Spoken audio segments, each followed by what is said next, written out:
We are blessed, we are grateful, and we are incredibly fortunate to have with us in the room right now, coming up to the stage, captain of the SA Netball Team. It is none other than Bongi Msomi.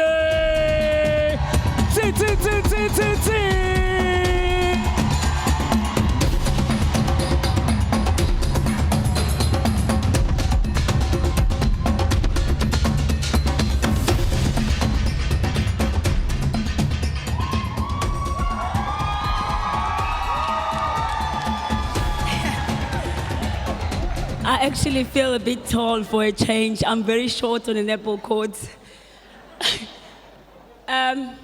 Before it gets awkward, I have to greet everyone. I cannot forget that. I feel really small to be here today. There's so many, they say, big names, big people around this room. And for me to stand in front of you, it really is an honor. But before it gets awkward, like I said, my name is Bongi Msomi. I am blessed, and I'm so honored to be here today. I love being here, and I'm really glad that I could make time to come, but I don't like wearing high heel shoes. So I honestly have 2 more minutes in these shoes, which means my speech has to be very short.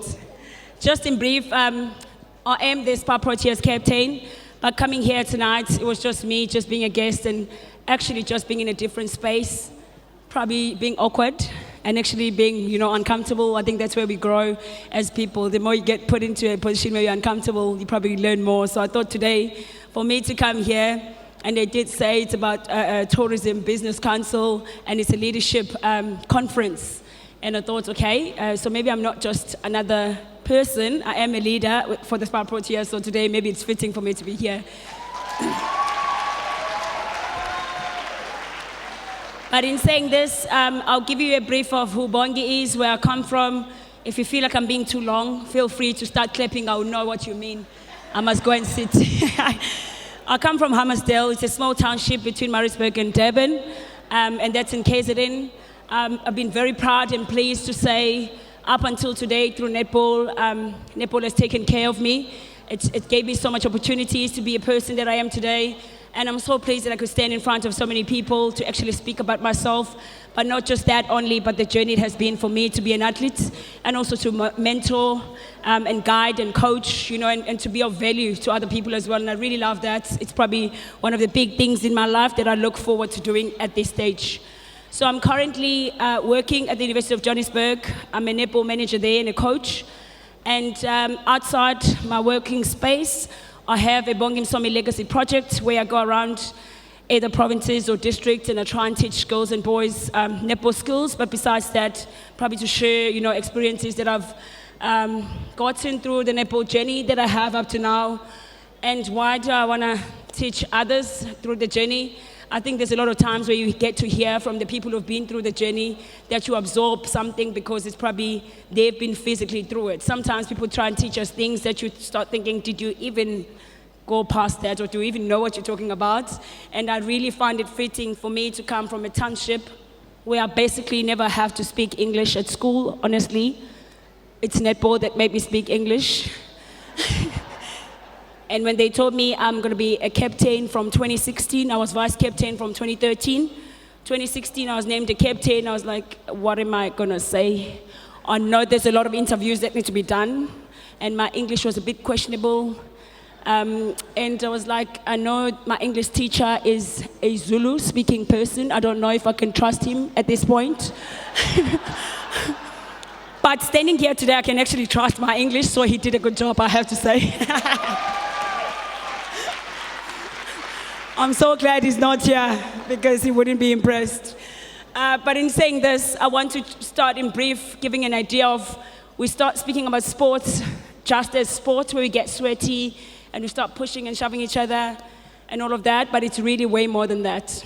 Sport has created a very different Bongi in me, and standing here today, I have to say I'm very proud of, what a journey it has been. I started playing at school back home, Lutai High School, and I never really thought I would even play for a national side, let alone getting contracts 3 times to go and play overseas and being paid for a sport that is an amateur sport in our country. At one stage, I've been recognized as one of the professional netball players, and we currently still a semi-professional sports. And last year we only for the first time got contracts for the 24 players who were selected, which was only last year. And from 2015, I've been a professional player. So I have to say, sometimes we take sports as light as we can, but it really gives life and it gives a direction, it gives opportunities that someone like me, coming from where I come from, which by all means, I'm so glad I do come from Hammersdale, because I cherish every moment I get to get out there and learn as much as I can and to absorb every opportunity to be somebody so I can make, and create these opportunities for other people as well. So to stand here today, I have to say, as much as we see sports in a different way, netball is really, at this stage, has been a part of my life. But more so, I will be failing you if I don't speak about the leadership journey it has been for me. I told you when they said I'm captain, I was like, are you serious? Like, for real now? And they said, yes, there's no turning back. And I thought to myself, I'm going to find a way of me just leading in my own way.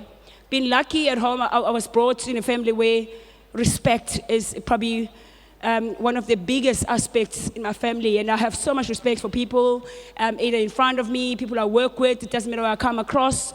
And because of that, I honestly do receive that back. And I thought when I take on the leadership at national side, I'm going to respect every person that I come across with. It's been years. I've been a leader in the team. And I have to say, until today, a lot of girls will come to the Spa Proteas camp and they'll say, I'm so glad I got my first cap and I've been led by you, because I wouldn't have asked for any chance to be led by anybody else. And I think that is not just for me to go, and brag about it, but it really gives me great pleasure to say, I would have wanted someone to come in front of me and actually absorb every single chance they get and know that they got full support from me to be the best that they can be. And sometimes we take that for granted. The fact that you can be in front of people doesn't really mean that you have to be all bossy and it's really about you. It's about them as well, and that's how I lead. I have groups of how we delegate people in our team where everyone has to feel involved. And sometimes even if you have to be a social leader in the team, you create birthdays or whatever you want, you are part of that and you lead it. Because if you lead people that are leaders as well, it's really good to get results, I feel. And people need to feel like they are valued, and I make sure that they feel that.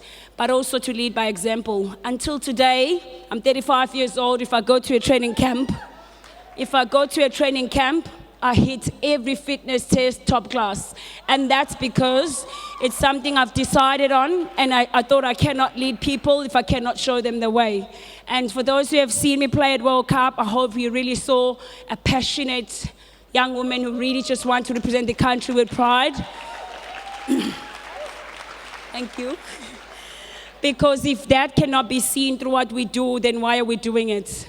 So today I just want to probably share more of what you do, and it doesn't matter where you do it. You really have to ask yourself every time you get home if it was really how you went about your day. Were you fair to people? Did you teach someone something? Are you actually being of value in this country where there's so many things we can worry about? Because if you can sleep at night all the time and thinking, I've treated my staff fairly, I've done everything for them to be the best that it can be, I've taught them everything, and not being really greedy, keeping things to yourself, even if you share it and someone takes it, they can't be you. So you can trust that you can teach, but they can't be you, which is the best thing that we have in our lives. And I think at this point, as I stand here, I can just proudly say, I play mid-court, and every mid-court that comes to camp knows every single thing that I've been taught whilst we're at camp. Yet we probably still need to play trials, because I know that whatever I teach you, and I'll teach you openly, I'll share everything, but you will not be a bongi to do it. And because I do trust my capabilities, but I also want someone else to learn and be even better than they were in front of me through my hands, then I'll teach openly. And I always believe that what is yours, God will always make it yours. If it's not yours, you don't have to hold on to it. So I really, I don't know why you're not clapping, because I was hoping at this time you'd be clapping long so I can go and sit down. But you know what? I really have to say, I am so proud to be a South African. I'm so glad we hosted a World Cup that was beautiful. People coming to our country. I traveled the world for so long that we will go around and we have to shop. We have to figure out, what's this country's about. Learn so many things as a group. And this is what sport teaches us. You travel, you learn so much as a group. You start figuring out differently. You start learning more than what you've actually known from where you come from. And that's what I've been privileged with. So to see people coming to our country and actually learning our country, our diversity, everything that we have, it was just beautiful. But also to see the young faces, those kids smiling and actually enjoying what we do and looking at netball as a future, as a career at one stage, that for me is humbling. So I have to say, I don't want to be long. I've been long already.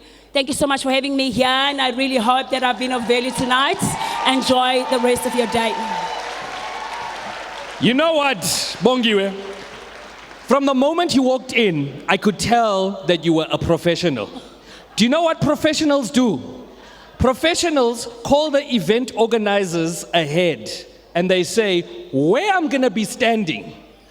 What does the background look like? Because I need a dress to match. Bongi, hi! No wonder.